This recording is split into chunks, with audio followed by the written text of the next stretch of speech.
Hello Dasanna, నేను ఇక్కడ Skyline theatre కాడ నిలబడ్డా. నువ్వు ఏడును ఇంకా రాలే? జల్దీ రా, నేను ఎన్నే ఉన్నా. బషీర్బాగ్ స్కైలైన్ థియేటర్ దగ్గర. 7 నాయన, ఈయన అడ్రస్ చెప్పిన కరెక్ట్ అడ్రస్ వచ్చినావు కదా. ఇప్పుడు నారాయణ ఇంటికి పోతున్నాం మనం. Narayana CPI leader Narayana. Okay, Narayana CPI Narayana. Narayana CPI Narayana. ఆయనతో పిచ్చి పిచ్చిగా మాట్లాడకు, చాలా మర్యాదగా మాట్లాడాలి. ఆయన మర్యాదస్తుడా? చాలా అంటే ఏమన్నట్టు మర్యాదస్తుడు, మర్యాద మాట్లాడాలి. మర్యాద మాట్లాడాలి. ఓకేనా? చిల్లర మాట్లాడద్దు. ఇంట్లోనే ఉంటాడు. బా ఎవరింట్లో పోతావు? ఎవరింట్లో పోతావు?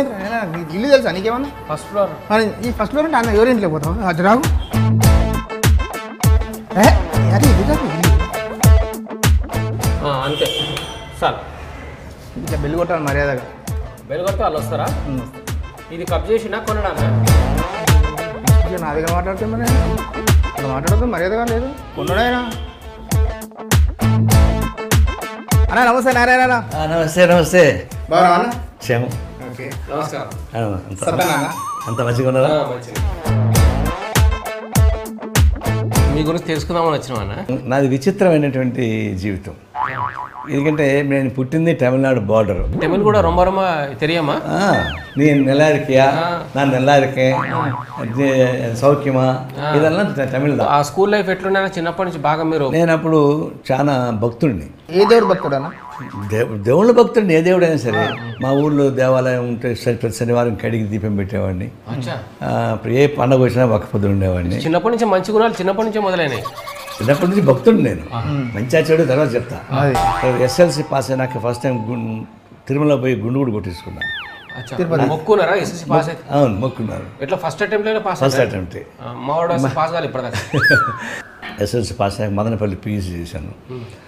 ఆ తర్వాత మళ్ళా గుంటూరుకు వచ్చి ఆయుర్వేదిక్ మెడిసిన్ బిఐఎంఎస్కి వచ్చి చేరాను. నేను మెడిసిన్స్ కూడా మీకు ఇవ్వచ్చు, కానీ పాపం అంత సాహసం చేయను.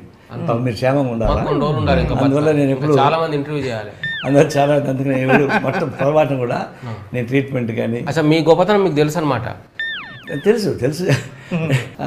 మీరు అన్నదమ్ములు మొత్తం? మేము 4 అన్నదమ్ముళ్ళం. 4లో నేను లాస్ట్. అక్క చెల్లెలు ఎవరు లేరా? అక్క చెల్లెలు ఎవరు లేరు. మేము 4 అన్నదమ్ముళ్ళే. అయితే మా నాన్నకి 3 భార్యలు. మీ నాన్నకి 3 భార్యలు. 3 భార్యలు? ఏదంటే మా నాన్న కంకణాల సుబ్బానాయుడు. కృష్ణనాయుడు అనుకున్నాను. ఆయన మా ఊర్లో చాలా బలాఢ్యుడు, పెద్ద గొంతుండేవాడు. చాలా ఆయన అది దానికన్నా ఏంటంటే ఫస్ట్ వైఫ్ని చేసుకున్నాడు. ఆమె ప్రసవించగానే ఆయన చనిపోయింది. చనిపోగానే అప్పుడు ఏంటి ఎవరినా పెళ్లి చేసుకుంటే ఈ బెడ్నోడు కాపాడుతాడని చెప్పేసి అని ఆమె చెల్లెలు ఒక రెడీగా ఉంది. ఆమె చెల్లెలు పెళ్లి చేసుకున్నాడు. ఆమె బిడ్డను ప్రసవించగానే ఆమె చనిపోయింది. సినిమా స్టోరీలా ఉంది సార్ ఇది మీది. చనిపోతే అప్పుడు ఈ లోపల ఇంకొక ఆమె ఈ మధ్యలోనే ఆమె పెళ్ళి అయిపోయి కాళహస్తికి వెళ్ళిపోయింది. కాళహస్తి అని ఆడికి వెళ్ళిపోయింది. లాస్ట్ మా అమ్మ అప్పుడు ఉంది. అప్పుడే పెళ్ళికి ఎదుగుతుంది. ఇంకా ఈవెన్ చేసుకోమని. ఎందుకంటే మళ్ళీ పుట్టిన బాబుని 2 పిల్లల్ని ఎవడు పోషిస్తారు? బయట వాళ్ళు చూస్తారా చూడరా? మా అమ్మకి చదువుకోవాలని కోరుకుంది. అప్పటికే స్కూల్ ఎలిమెంటరీ స్కూల్ చదువుకుంది. చదువు తెలుగు బాగా స్పష్టంగా చదువుతుంది. భాగవత రామాయణం కూడా చదువుతుంది. అంత ఇది అని చదువుకోవాలని కోరుకున్నా. 2 పిల్లకాయలు ఎవరు పోషిస్తారు? నువ్వే చేసుకోవాలని చెప్పేసి అని పెట్టారు. మా నాన్నకు బలగం ఎక్కువ ఊళ్ళో, వీళ్ళకి బలం తక్కువ. అప్పుడు నువ్వు చెప్పినట్టుగా ఏడికే పోతావే చేసుకో అని ఊర్లో పెద్ద నుంచి డబ్బా ఇస్తే చేసుకుంది. వాస్తవానికి మా నాన్నకన్నా ఆస్తి వీళ్ళకి ఎక్కువ, అమ్మ వాళ్ళకి. మా అమ్మ వాళ్ళకి ఎక్కువ ఆస్తి. మా నాన్నకి అంత ఆస్తి లేదు. మా అమ్మ ఇప్పుడు అనేది ఆ కుటుంబంలో కోడలు కావడం నీకు అదృష్టం అని చెప్పేది. ఇప్పుడు మా అమ్మకి కోపం వచ్చినప్పుడంతా ఏంటే మాకు మొగుళ్ళు దొరకలేదని 1, 2, 3 వరుసగా ఇస్తావా, 1, 2, 3 వరుసగా ఇస్తావా అని ఆమె చచ్చిపోయిన తర్వాత సాధించేది. అప్పుడు పెద్దానికి ఒకళ్ళు, రెండానికి ఒకళ్ళు, ఈమెకి మేము 2. దశరథకి ఎట్లయితే సంతానం ఉందో లాస్ట్ కైకేయికి 2 బిడ్డలు. అట్లా మాకు లాస్ట్కి మేము 2 అట్లా 4 అయినాం. మరి అట్లా మీ నాన్న గుణగానాలు ఎవరికి వచ్చాయన్న? లేదు, ఎవరు అటెండ్ వాళ్ళు లేరు. ఇంకా అంటే బందోబస్తుగా ఉండే ఆయన అక్కడే. ఆయన దాపు ఎవరికి రాదు. మా నాన్న ఎట్టంటాడంటే అట్ట తినగలడు, పని చేయగలడు, అరవగలడు. తర్వాత క్రమంగా ఆయన వ్యవసాయం నుంచి వ్యాపారానికి మారాడు. నేను మాత్రం ఆ వ్యాపారం జోలికి పోలేదు, వ్యవసాయం జోలికి పోలేదు. అంటే చదువుకున్నప్పుడు హై స్కూల్ ఆ రకంగా 3 పెళ్ళిళ్ళ జోలికి పోలేదు. అది ఆ కాలంలో అట్లాంటి వాళ్ళది మనకి యాడ్ దొరుకుతుంది, వాళ్ళది కాంబినేషన్. అట్లాంటి అవసరాలు మీకు అనిపించలేదు, అవసరం రాలేదు మీకు? ఎందుకు వస్తుంది అవసరం? మంచిగా మేము కాపురం చేస్తుంటే మాకు చిచ్చు పడతావేంటి నువ్వు వచ్చి? మీ హ్యాపీ మిస్టేక్ 81లో అంటే 78 ఆ ప్రాంతంలో యూనివర్సిటీలో పరిచయం అయింది. ఇది దిస్ నాట్ అరేంజ్డ్? కాదు కాదు కాదు, ఇష్క్ మ్యారేజ్. సరే అట్లా అనుకో ఎందుకన్నా అట్లా కాదా? అంటే ఇది చదువుకున్నట్టు పరిచయం అయింది. నేరుగా పెళ్లి చేసుకుంటాను అడిగితే నువ్వు జెండా మోసుకుని తిరిగాడు, నేను చేసుకొని నాకు ఎందుకు అంటుందేమో లేని పొంతలు నొప్పి కదా అని కొంచెం భయపడ్డా. భయపడి ఈమె బంధువు నా ఫ్రెండ్ ఉన్న సత్యనారాయణ అని అడ్వకేట్ ఈడు అడిగాడు, అంటే చేసుకుంటా పెళ్ళి అంటే చేసుకుంటా ఆయనకి ఇష్టమైతే అంది. ఇదేదో వాళ్ళ ఇంట్లో మాట్లాడారు పోయి. డ్రీమ్ సాంగ్ వేసుకున్నారేమో పాట. వాళ్ళ ఇంట్లో వాళ్ళు అయితే వాళ్ళ ఇంట్లో ఆమెకి ఇష్టమైతే మాకేం ప్రాబ్లం లేదు అన్నారు. మా ఇంట్లో వాళ్ళకి ఎవరికి ఇష్టం లేదు పెళ్లి చేసుకోవడం. అవును, ఆమెను చేసుకోవడం. వాళ్ళకి వాళ్ళ మనవరాళ్ళు వాళ్ళు ఉన్నారు కదా. మేము అనుకున్నాం ఓ డేట్ ఫిక్స్ చేసుకున్నాం, రమ్మని చెప్పినాం. ఇంకా తప్పనిసరి మా నాన్న వచ్చాడు, మా అమ్మ వచ్చింది. ఆ పెళ్లి టైంకి మా అన్న వచ్చాడు. మా పెళ్లి ఎంత సమాజం జరిగిందంటే ఈ మా వాళ్ళు పాట పడే అలవాటు ఉంది కదా, ఏడు మారిపోతుందో ఈ కాలం అని, కత్తులు దూసుకుపోయేనా అని ఇట్లాంటి పాటలు మొదలుపెట్టారు. తర్వాత ఉపన్యాసం, ఒక గెస్ట్ వచ్చాడు. ఆయన విడాకులు ఇస్తారు, పెళ్ళిళ్ళు ఎడ చేసుకుంటారు ఉపన్యాసం ఇచ్చాడు. పెళ్ళికి ఇదే కార్యక్రమం పెళ్ళిలో. ఇంకా మా ఇంటి వచ్చాడంత మరి ఇదేంద్రా వాడు సుఖంగా పెళ్లి చేసుకుంటే వీడు చచ్చిపోయిన పాట వాడు పాడతాడు, విడాకుల గురించి వీడు మాట్లాడతాడు అని చెప్పని ఒక పెద్ద లాఫింగ్ స్టాక్ అయింది అది. సరే మొత్తానికి పొలదండ వేసుకున్నాం, అయిపోయింది. మా ఇంట్లో ఇష్టం లేకపోయినా మళ్ళీ మా ఇంటికే పోయినాం ఊరికి. నెక్స్ట్ డే ఏం తీసుకొని పోయినాం. తీసుకుపోయినాక అట్లానే ఫ్యామిలీ కాదు. ఆ తర్వాత మళ్ళీ తిరుపతికి వచ్చి మేము ఫ్యామిలీ పెట్టుకున్నాం. ఇంట్లో బ్యాంక్ ఉద్యోగం వచ్చింది మా ఆవిడకి. ఇంకా ఆమె బ్యాంక్ ఉద్యోగం చేస్తే కదా నేను పార్టీలో పనిచేసేది, లేకపోతే ఏం చేస్తాను. ఇద్దరు జెండాలు పట్టుకుని తిరిగితే ప్రాక్టికల్ లైఫ్. తిరుపతిలో పనిచేసినప్పుడు వచ్చే పార్టీ నాయకులు కానీ బంధువులు కానీ వాళ్ళు అంతా మా ఇల్లే సెంటర్ అయ్యేది. ఇక వాళ్ళు కొట్లాడి వచ్చేవాళ్ళు, కొట్లాట్ల దెబ్బలు తిని వచ్చేవాళ్ళు, కుట్టు వచ్చి దాముకునేవాళ్ళు. అటెండ్ అదొక సెంటర్ అయిపోయింది. బంధువులకు సెంటర్ అయిపోయింది. పెళ్లి లవ్వులు చేసి పెళ్లి చేసుకునే వాళ్ళకు సెంటర్ అయ్యింది. వాళ్ళు వస్తారు పెళ్లి చేయమని, ఇంట్లో ఇష్టం లేదు రామాను పూలమాల మార్చేయడం, అనగా మీరు చక్కగా పెళ్లి చేసుకున్నారు, ఒక అభ్యుదయ భావాలతో పెళ్లి చేసుకున్నారు. మీ మ్యారేడ్ లైఫ్లో కూడా ఏమైనా చిటపట చినుకులు పడుతూ ఉంటే చాలామంది అడిగేవాళ్ళు మీరు ఇప్పుడు పోట్లాడుకోరా అని చెప్పి. కానీ మాకెప్పుడు అట్లాంటి పోట్లాట రాలేదు. ఎందుకంటే అంటే మేమిద్దరం ఒకే కోవకు చెందితే తక్కువ వచ్చేది. నేనేమో కొంచెం దుడిగిపోయినాము, కానీ ఆమె చాలా సాఫ్ట్. ఏదైనా వచ్చినా కూడా మనసులో పెట్టుకొని చెప్పి టైం ప్రకారం రియాక్ట్ అయ్యేది తప్ప చాలా బ్యాలెన్స్డ్. ఆమె బ్యాలెన్స్ కూడా బట్టే మా కంపు కొల్లేరు కాలేదు, లేకపోతే ఏమయ్యేది తెలియదు. మీకు బాబా సార్ ఫస్ట్? పాపం ఫస్ట్. ఎంతమంది సార్ పిల్లలు మొత్తం? కూతురు కొడుకు. ఏం పేరు పెద్ద బాబు పేరు? స్పందన. తర్వాత ధీరజ్ మా రెండో వాడు. వాళ్ళిద్దరు పెళ్ళిళ్ళు అయిపోయినా? మా అమ్మాయి ఇక్కడ చదువుకొని మా స్టేట్స్కి పోయింది. ఆ స్టేట్స్ చదువుకునేటప్పుడే వాళ్ళ ఫ్రెండ్ పరిచయం అయ్యారు, సేమ్ బ్యాచ్. అతను తమిళ అయ్యంగారు. వాళ్ళని పెళ్లి చేసుకోవాలని వాళ్ళని తెలుసుకున్నారు. మా అబ్బాయి ఇక్కడ చదువుకునేటప్పుడే ఈ సుధా అని వాళ్ళ కొలీగ్, వాళ్ళు పెళ్లి చేసుకోవాలని అవగాహనకు వచ్చారు. అంటే మా అమ్మాయి ఏంటంటే సాంప్రదాయం పెళ్లి చేసుకోవాలని పేచి పెట్టింది. ఇది ఒక్కటే కదా డాడీ అంటది. అప్పుడు మా అన్నని పిలిచి నువ్వే కన్యాదానం చేయి, నాకు పేటల మీద కూర్చొని మంత్రాలు యంత్రాలు కన్విక్షన్ లేనప్పుడు కూర్చుంటే నటన లాగా ఉంటుంది అంటే, అప్పుడు మా అన్న వచ్చి మా అన్న మా వదిన వాళ్ళే పీటలు చూసుకొని కన్యాదానం చేశారు. 1 వీక్ తర్వాత మా అబ్బాయికి మళ్ళీ దండల పెళ్లి చేశాను, పార్టీ పెళ్ళి. అప్పుడు అందరిని పిలిచాను. అట్లా విత్ ఇన్ ఏ వీక్ 2 పెళ్ళిళ్ళు అయిపోయినాయి. కాదు, ఈ ఆలోచన ఎందుకు వచ్చిందని పార్టిసిపేట్ ఎలక్షన్లో మా కాలేజీలో చేరగానే ఒక బ్యాచ్ మాతో అనుకూలంగా ఉంటారు.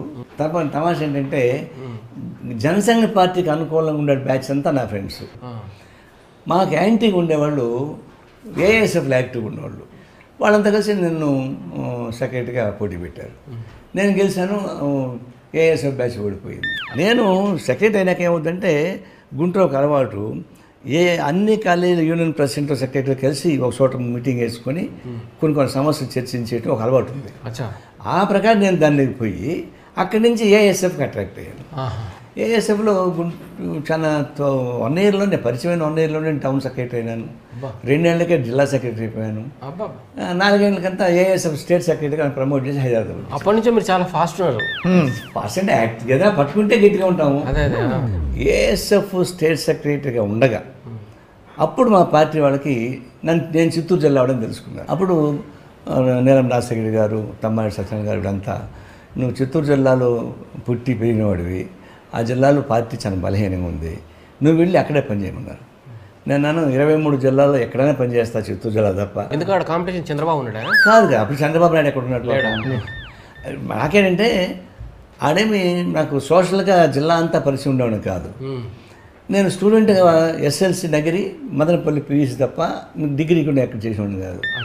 అటువంటిప్పుడు సడన్గా పోయి పార్టీ పనిచేయడానికి నాకు సపోర్ట్ ఎట్టు వస్తుంది, నాకు వల్ల కాదని కూడా, లేదు నువ్వు చేయగలవు, నువ్వు ఫెయిల్ అయిపోతే కావాలంటే మళ్ళీ నీకు వద్దు కావాలంటే అని చెప్పని బలంతంగా ఒక విధంగా మా పార్టీలో మ్యాండేట్ అని అంటారు.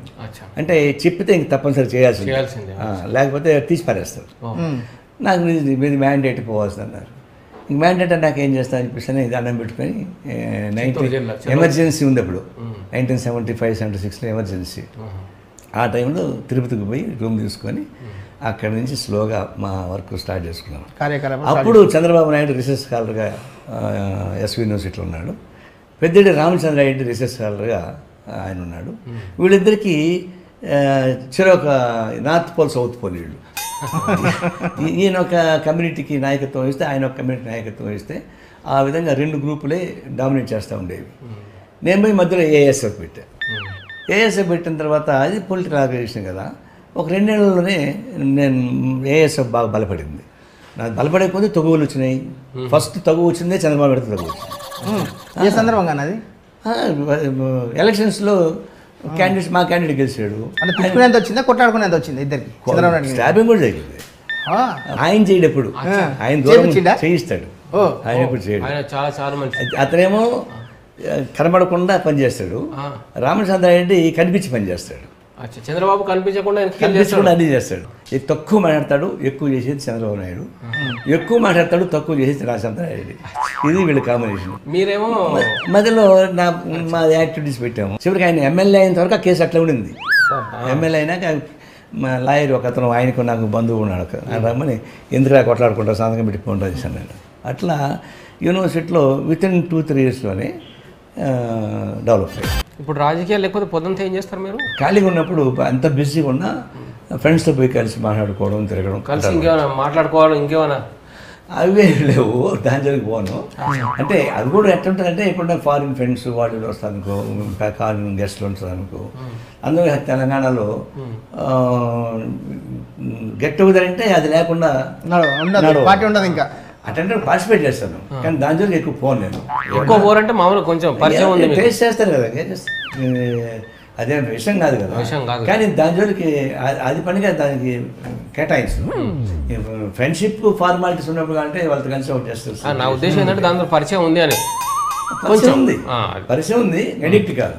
ఎడిక్ట్ కాదు. ఇప్పుడు సిపిఐలో అనగా పార్టీ మీరు ఒక్కరే కనిపిస్తారు, ఎందుకు వేరే వాళ్ళు మీరు పైకి రానియరా, మీరే కనిపిస్తారు? లేదంటే నేను ఎంత కాదు కదా. ఒకటి రాష్ట్ర కార్యదర్శిగా ఉండే వాళ్ళకి ఆటోమేటిక్గా పాలసీ మేకింగ్ డిసిషన్ కాబట్టి పాపులారిటీ వస్తుంది. దానిలో కొంచెం చురుగ్గా ఉండి కొంచెం కాంట్రవర్సీ పనులు కూడా చేస్తుంటాయి కదా. నేను నా పనులు కొన్ని, నా నాలుక కూడా కాంట్రవర్సీ నాలుకే, నా పనులు కూడా కొన్ని కాంట్రవర్సీ పనులు తెలియకుండా మీ నాన్న గుణాలు కొన్ని వచ్చాయి చెప్పచ్చు. ఎందుకంటే ఇన్స్టెంట్ రియాక్షన్స్ కొన్ని ఉంటాయి. ఇంకోటనా, మీకు 2 బిరుదులు ఉన్నాయి. ఒకటి సిపిఐ నారాయణ అంటే మీరే, చికెన్ నారాయణ కూడా మీరే. చికెన్ కూడా మీరు చేసిన పని, మీరంటే జర్నలిస్ట్ చేసిన పని. ఆ రోజు ఒక ఇంట్లో మమ్మల్ని టిఫిన్ పిలిచిన వాళ్ళు ఇడ్లీ చికెన్ పెట్టారు. ఇడ్లీ చికెన్ ఎందుకు పెట్టారంటే వాళ్ళకు తెలుసు, చిత్తూరు జిల్లాలో మాకు ఈ పండుగలు వచ్చినప్పుడు, మామూలుగా వచ్చినప్పుడు ఇడ్లీ చికెన్ తింటాం. అది వాళ్ళు ఇడ్లీ చికెన్ పెట్టారు, అందరం తిన్నాం. గాంధీ జయంతి రోజు చికెన్ తిన్న నారాయణ అని నా బొమ్మ వేశారు. నాతో పాటు తిన్నాడు రాసినోడు కూడా. నాకు స్పృహ రాలే ఆ రోజు. గాంధీ జయంతి అని, గాంధీ జయంతి తినకూడదని స్పృహ రాలేదు. అంటే గాంధీ జయంతి అని తెలియదు. టిఫిన్ టైం తింటాము అవును. ఇడ్లీ చికెన్ తింటే నాకు ఇంకొంచెం ఎక్కువ. అందులో మా ఆవిడ అప్పుడు ఉంటుంది, నేను రీసెర్చ్ చేయాలి నీ పొట్ట పైన. ఎందుకంటే ఉప్మా పెడితే ఇంత స్పూన్ తింటావు, ఇడ్లీ సాంబార్ పెడితే 4 ఇడ్లీ తింటావు, ఇడ్లీ చికెన్ ఇస్తే 12 ఇడ్లీ తింటావే, అది ఎట్టా ఈ పొట్ట ఎట్టా ఎక్స్పాండ్ అవుతుంది, అది నీకు తిని చూడవే అని చెప్తుంటా. అంటే ఇడ్లీ చికెన్ చూస్తే కొంచెం ఎక్కువ లాగించేటువంటి అలవాటు, ఆసక్తి కూడా ఎక్కువ. ఇది జరిగిన తర్వాత నేను ఫీల్ అయినాను. నేను రాష్ట్ర కార్యదర్శిని, అటువంటిప్పుడు నేను తప్పు చేశాను కదా. నేను తప్పు చేసినప్పుడు రిలీజ్ కాకపోతే జనంలో మంచిది కాదు. అందులో గాంధీ మీద ఉన్నటువంటి మమకారం ఒకటి, నేషనల్ కమిట్మెంట్ అని ఎందుకు మనం వైలేట్ చేయాలని చెప్పని ప్రెస్లో నేను 1 year పాటు దిస్ మై సెల్ఫ్ పనిష్మెంట్, నేను నాన్ వెజ్ తినను అని చెప్పేసి ప్రకటించుకున్నా. అట్లా ఇప్పుడు నారాయణ చిక్కి నారాయణ పేరు చేసింది. నేను ప్రస్తావన అడిగి వస్తుంది, ఎందుకన్నా ఇటు గబలేపుతారు మీరు, ఇట్లాంటి ఎందుకు పెడతారంటే, అవును సార్ నారాయణే కమ్యూనిస్ట్ పార్టీ ఇవి అచ్చంగా ప్రజాస్వామ్యం డెమోక్రసీ అని చెప్తుంటే ఓడింటారు సార్. ఇట్లాంటి చూస్తే అప్పుడు జనం ఉంటారు. ఇప్పుడు మీరు పాపులర్ అయ్యారు కదా అంటారు, మంచిదే కదా అనుకున్నాను. ఎటువైపు పాపులర్ వచ్చింది కదా. కమ్యూనిస్ట్ పార్టీ అంటే కమ్మోల పార్టీ అని చాలామంది అనుకుంటారు. ఎందుకు అనుకుంటున్నాను ఇట్లా? అది కమ్యూనిస్టులని తిట్టు పదం. అది ఎవరైతే మాకేంటంటే ఎవరైతే చురుకైన పాత్ర వహిస్తారో వాళ్ళని ప్రమోట్ చేస్తాం, కానీ చురుకైన పాత్ర వహించకపోయినా కూడా ప్రమోట్ చేయాలనేది కష్టం. అందులో చురుకైన పాత్ర వహించిన దానిలో అప్పుడు కమాస్ ఉన్నమాట వాస్తవం. కాబట్టి మా పార్టీ మెంబర్షిప్లు తీసుకుంటే ఎస్సీస్ బీసీస్ ఇవన్నీ సంఖ్య ఉంటారు, మెజారిటీ ఉంటారు, పార్టీ కాస్త తక్కువ ఉంటారు. లీడర్షిప్కి వచ్చేటికి ఆ సమస్య ఒకటి ఉంది. ఇప్పుడు అది కూడా తగ్గిపోయింది.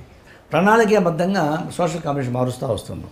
అది మీరు చెప్పిన పదం పాత పదం. లేటెస్ట్ ఏంటంటే ఈయన పేరు అసలు నారాయణ నాయుడు కదా, నాయుడులే పైన ఉంటారు అనమాట లేటెస్ట్ గా, మిగతా వాళ్ళందరూ కింద ఉంటారు. అది రాంగ్. ఇప్పుడు మీరు అన్నట్టు కరెక్టే, బీసీలు ఎస్సీలు ఎస్టీలు అందరూ సమానంగా చూస్తున్నారు. మరి సమానంగా చూస్తున్నప్పుడు వాళ్ళందరూ మీకు ఓట్లు వేస్తే ఈ పార్టీకి మీ పార్టీ వచ్చేది కదా. అసలు మీ పార్టీ వచ్చినట్టే తెలియదు మాకు. అది మా అమ్మ అడిగింది, ఎక్కడ కూర్చొని చూసినా నారాయణ జెండాలే, పోట్లు మాత్రం ఒక్కడే, ఇలా ఏం పార్టీ రా మీద. అందుకనే మేము చెప్పినటువంటి అభిప్రాయాన్ని కిందికి పోయి వాళ్ళని కన్విన్స్ చేయడానికి ఉపయోగపడేటువంటి యంత్రాంగం మా దగ్గర తక్కువ. నారాయణ చిక్కును అటెండ్ పోతాయి తప్ప నారాయణ భూస్వాములకి ఇద్దరు కొట్టాడే మాట పోదు కదా. నేను ఏమాత్రం పుట్టింది పైకి తీసుకొచ్చారు, దేనికోసం పుట్టాను పైకి తీసుకున్నారు. నేను డకాయిట్ అని గోడౌన్ దాడి చేసి చూపించారు, ఆ సరుకులు దొంగతనం అమ్ముతుంటే ఎంత నష్టం చూపించారు. కులాన్ని మేము ఉపయోగించుకోలేము, మతాలకు వ్యతిరేకంగా ఉంటాము, ఆర్థికపరమైన పట్టు మా దగ్గర ఉండదు, ఆ పట్టంతా మాకు వ్యతిరేకంగా ఉంటుంది. మరి ఆ రకంగా మీరు ఎప్పటికీ గెలవరు మీరు అసలు మీ పార్టీ అంటే ఎప్పుడు ఇట్టా ఉండదు. పరిస్థితులు పడి పడి పడి చివరికి ప్రధానికంలో చైతన్యం వచ్చి తిరుగుతుంది. ఎన్నాళ్ళు బాగా మోసపోతారు వాళ్ళు. జనంలో ఖాళీ కడుపుకి తిరుగుబాటు వస్తుంది. నిజంగా 80% ఆఫ్ ది పీపుల్, 80% జనంకి ఇబ్బందులు ఉన్నారు. వాళ్ళని చైతన్యవంతం చేయడంలో మేము ఇంకా ఫీల్ అవుతున్నాం. అంటే కమ్యూనిస్టులు వచ్చే చీలకు కూడా చారిత్రకంగా మాకు నష్టం వచ్చింది. చీలిపోకుండా ఉండి ఒకటిగా ఉండుంటే పరిస్థితి వేరేగా ఉండేవి. తర్వాత కొన్ని కీలకమైన దశలో మేము కూడా కొన్ని మిస్టేక్స్ చేస్తుంటాం. ఆఫ్టర్ ఆల్ హ్యూమన్ ఎర్రర్ అనుకున్న పొలిటికల్ మిస్టేక్స్ ఉంటాయి. అట్లాంటి వాటి కూడా మాకు ఆ పొలిటికల్ మిస్టేక్స్ జరగకుండా చూసుకోవాలి. జనానికి అందుబాటులో ఉండే పద్ధతిలో వెళ్ళాలి. గ్రామీణ ప్రాంతంలో కూడా చేయాల్సి వస్తుంది. అక్కడ ఇంకా మా శక్తి సరిపోవడం లేదు. కాదు, ఇప్పుడు వచ్చే ఎలక్షన్స్కి మళ్ళీ పవన్ కళ్యాణ్ అన్న బొమ్మ తయారవుతుంది. ఆ బొమ్మను మీరు ఉపయోగించుకోవచ్చు కదా. ఇట్లాంటి బొమ్మలు వస్తూనే ఉన్నాయి. ఇప్పుడు పవన్ కళ్యాణ్ వస్తున్నాడు, అతను ఒక డౌట్ఫుల్ క్యారెక్టర్గా మారిపోయాడు. అది చంద్రబాబు నాయుడుకి ఇబ్బంది వచ్చినప్పుడు అడ్డం వస్తాడు, అది నీళ్ళు చల్లిపోతాడు. బీజేపీకి వ్యతిరేకంగా అడ్డం వచ్చినప్పుడు అడ్డం వస్తాడు, నీళ్ళు చల్లిపోతాడు అనేటువంటి ఒక పేరు ఒకటి వచ్చింది. దురదృష్టం. అతను నిజంగా ఇప్పుడు కూడా ఒక నిలకడమైన రాజకీయ విధానం తీసుకొని నిలకడగా పాలసీ ప్రకటించగలిగితే ఉపయోగపడుతుంది. కానీ అతను అట్లా వస్తుంటే నాకేం ఉపయోగపడుతుంది. ఒక ఈ వ్యవస్థకు వ్యతిరేకంగా ఒక ప్రత్యామ్నాయంగా కమ్యూనిస్టులు ఆయన కలిసి నిర్మించగలిగితే ఒక ప్రత్యామ్నాయం చూడడానికి అవకాశం ఉంటుంది. కమ్యూనిస్టులు ఆయన కలిసి అంతే. అక్కడ మీ స్వార్థం ఆయన ఒకటే ఉండి కూడా వెళ్ళారు. ఆయన ఇంకెవరితో చేస్తారు,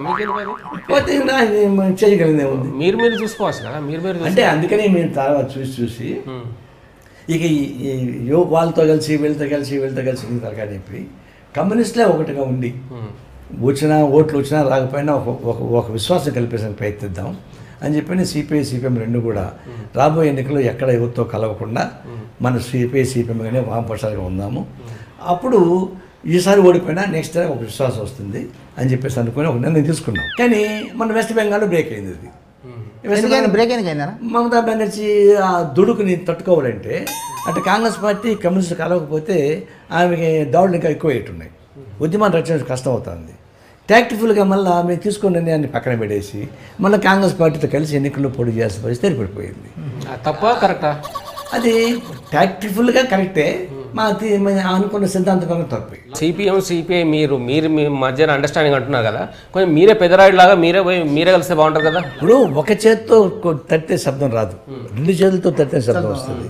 2 వైపుల నుంచి ఆ మార్పు రావాలా, ఆటోమేటిక్ కలవాలి తప్ప మేము పోయి వాళ్ళతో కలిసి లేదంటే వాళ్ళు వచ్చి మాతో కలిసి ఇవన్నీ పంతాలు పట్టింపులు మళ్ళీ కమ్యూనిస్టు ఏతర ఆలోచనలు ఇవన్నీ. లీడర్షిప్ అంటావా, అప్పుడు కూర్చున్నప్పుడు అందరూ కలిసి ఎవరు అనుకుంటే వాళ్ళు లీడర్ అవుతారు. అట్లా కలవాలి తప్ప ఇదేదో మేము వాళ్ళ దగ్గరికి పోవాలా వాళ్ళు మా దగ్గరికి రావాలనేటువంటి ఆలోచన ఇద్దరికి ఉండడం కరెక్ట్ కాదు అన్న. ఇప్పుడు ఇక్కడ టీఆర్ఎస్ పార్టీ ఉంది, అక్కడేమో మీకు తెలిసిన మీ చిత్తూరు ఆయన ఉన్నాడు, ఇక్కడేమో మీరు ఫస్ట్ విడిపోవాలని చెప్పి సపోర్ట్ చేసింది. ఇక్కడ మీ సిపిఎం రాఘవల్ల చర్చి వద్దు అసలు విడిపోవద్దు అన్నట్టుగా అన్నారు. ఇప్పుడు విడిపోయినాక మంచిగా ఉందా, విడిపోకుండా మంచిగా ఉందా? ఆయన ఐడియా మంచిదా, మీ ఐడియా మంచిదా, ఏంటది? ఇక్కడ తెలంగాణ సపోర్ట్ చేసినందుకు మాకు ఇక్కడ పెద్ద గిట్టుబాటు కాల, సమైక్యాంధ్ర సపోర్ట్ చేసి సిపిఎం కాడ గిట్టుబాటు కాల. ఆడ వాళ్ళకు మాకు నష్టం వచ్చింది, ఈడ మాకు వాళ్ళకి నష్టం వచ్చింది. అంటే కేసీఆర్ ఉద్యమం జరిగేంత వరకు కమ్యూనిస్టులు బ్రహ్మాండంగా అన్నాడు, తీరా వచ్చేటికి మంచివాడి బుద్ధి మానసగాడు తెలుస్తుంది అంటారే, అట్లా ఎన్నికలు వచ్చేకాడికి వీళ్ళంతా ఎవరు వద్దు మేమే ఉందాం అని చెప్పేసి డెసిషన్ తీసుకున్నాడు.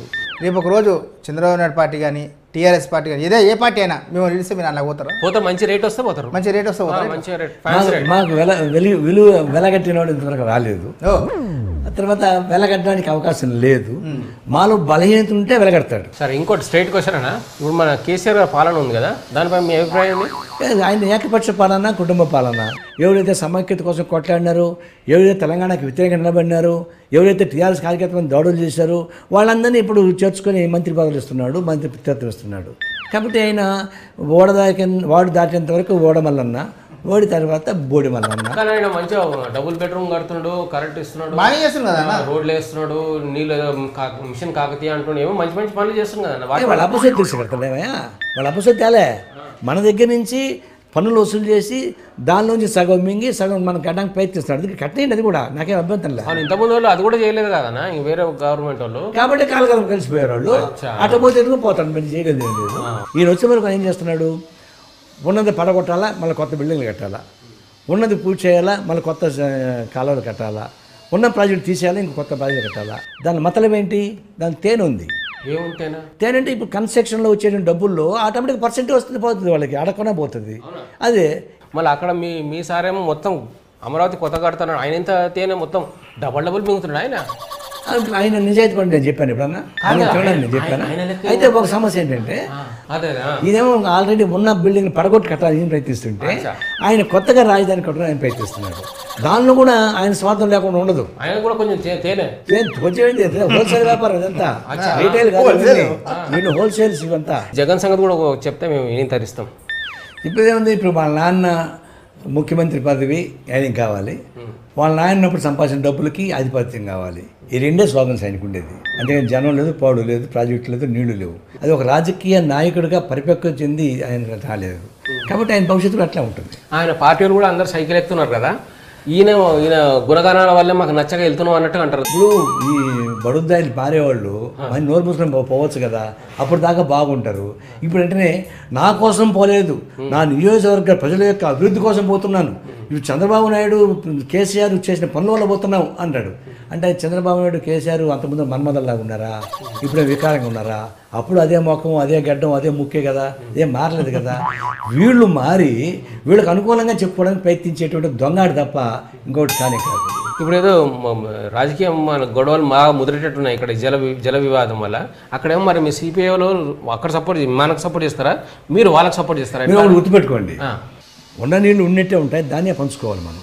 దాని ఇద్దరు ముఖ్యమంత్రులు సామరస్యం కూర్చొని, అయ్యా నీ సమస్య ఇట్లా ఉంది, నీకెంత ల్యాండ్ ఉంది, నీకెంత నీళ్ళు వస్తున్నాయి, నాకెంత ల్యాండ్ ఉంది, నాకు నీళ్ళు వస్తున్నాయి, ఎట్లా పంచుకుందానికని మాట్లాడుకుంటే 1 గంటలో పరిష్కారం అవుతుంది. కానీ వీళ్ళకి ఇష్టం లేదు. ఈయన వైఫల్యాన్ని కప్పించుకోవాలంటే ఆంధ్ర దొంగలని చెప్పాలా, ఆయన వైఫల్యం కప్పించుకోవాలంటే కేసీఆర్ దొంగ అని చెప్పాలా. ఇద్దరు బెకని కప్పలా కొట్టాడుకుంటే ఈ రాష్ట్రంలో జనం ఆయన సపోర్టు, ఆ రాష్ట్రంలో జనం ఆయన సపోర్టు నోరు వెళ్ళి చూస్తుంటారు. ఒకవేళ కాదు, గవర్నర్ ఏం చేస్తున్నాడండి, వంకాయలు పోస్తున్నాడు గవర్నర్ కూర్చొని, అదే పూజలు గుడులు చేసుకుంటున్నాడు. కేసీఆర్ పోతాడు, ఆయన కాళ్ళు మొక్కు వస్తాడు. చంద్రబాబు పోతాడు, ఈయన మొక్కు వస్తాడు. ఇద్దరు చాలా మంచోళ్ళు అంటారు. వీడు కొట్లాడుకుంటుంటే ఆయన పట్టించుకోడు, మోడీ పట్టించుకోడు. అంటే ఇక్కడ అక్కడ ఒక విధంగా మంచి టైంపాస్ అవుతుంది మొత్తానికి. సుబ్బయ్య మేడ్ ది డిఫికల్టీస్ అని చెప్పని సింపుల్ సమస్యను కూడా డిఫికల్ట్ చేసి అది పైశాచిక ఆనందం పొందడానికి ఉపయోగపడే పద్ధతుల్లోనే కేసీఆర్ కానీ, వైఎస్ జగన్మోహన్ రెడ్డి కానీ, చంద్రబాబు నాయుడు కానీ చేసే పనులు తప్ప ఇంకోటి కానీ కాదు. ఓకేనా మరి? థ్యాంక్ యూ అన్న, కలుసు అన్న. థ్యాంక్ యూ అన్న, చాలా నెక్స్ట్ టైం అన్న మీ పార్టీ మంచిగా గవర్నమెంట్లకు ఫామ్ కావాలని చెప్పి మా కోరిక. మీ ఎంత సమర్థిస్తే అవుతుంది తప్పకుండా.